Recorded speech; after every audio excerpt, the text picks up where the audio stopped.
All right. Hello, ladies and gentlemen, my lovely fans, and welcome to Audrey's Vlogs Part 1, where I talk about important things I learned, people I saw, experiences I had in Japan that I think are noteworthy and are worthy of a vlog by me. Episode 1 is about Hiroshima and the museum we visited, speaker we had, and everything we saw after. So first, I think it'd be remiss if I didn't mention a little bit of like my headspace before entering the museum. In America, we were taught this anti-Japan narrative a little bit, even in my generation, which was far removed from World War II. And basically, Japan was villainized and were almost called like they were crazy. They wouldn't stop. It didn't stop after Hiroshima. That had to have a second bomb drop on Nagasaki. And I was afraid a little bit that a similar narrative about America had been introduced to children in Japan. And I was afraid of a little bit of animosity in both the speaker and learning about this whole experience, like that I would be shunned a little bit because of my status as an American, even though I myself did nothing wrong here. So we first learned about the impact of this bomb. It was a 9,000 pound bomb with uranium 235 being the radioactive ingredient.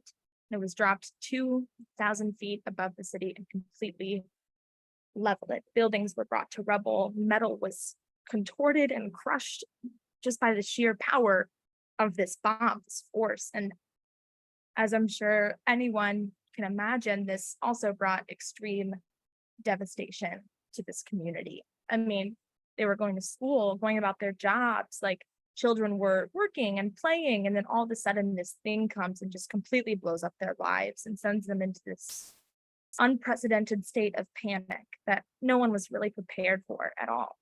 And I think this quote right here really embodies like how hurt people were and how people were just sent so suddenly into this state of just hell, of just complete pain and confusion and grief and panic. And I think that was something that maybe I didn't understand as fully before coming into this. I didn't grasp the humanity of this situation as much as I should have.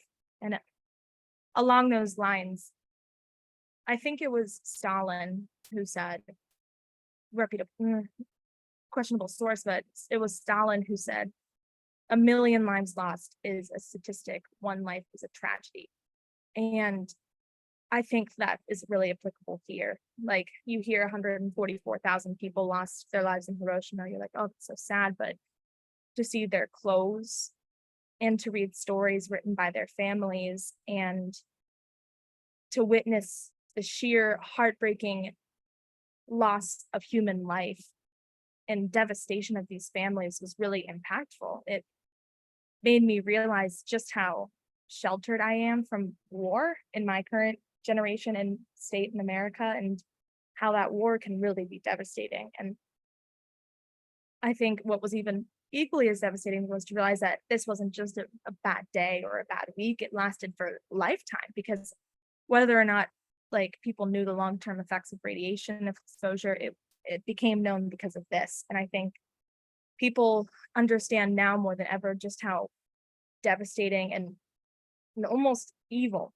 dropping an atomic bomb can be. I certainly didn't realize that before like learning about this and hearing the speaker and going through this museum.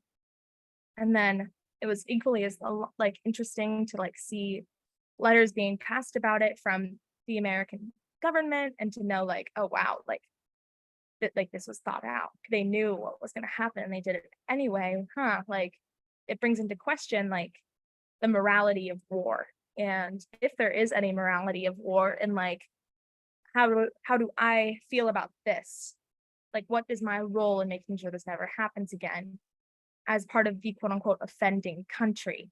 And what does Japan people think about me? And upon looking at signs like these with the treaties and going to places like Peace Park, I realized that the Japanese people in Hiroshima in particular have done a beautiful job of rebuilding and focusing their energy not on hating America, but more so on hating war as an entity. And I think that says a lot about their culture and their willingness to live in a state of peace, even when anger is so much easier to reside into. Hiroshima, really impactful. Stay tuned for vlog 2.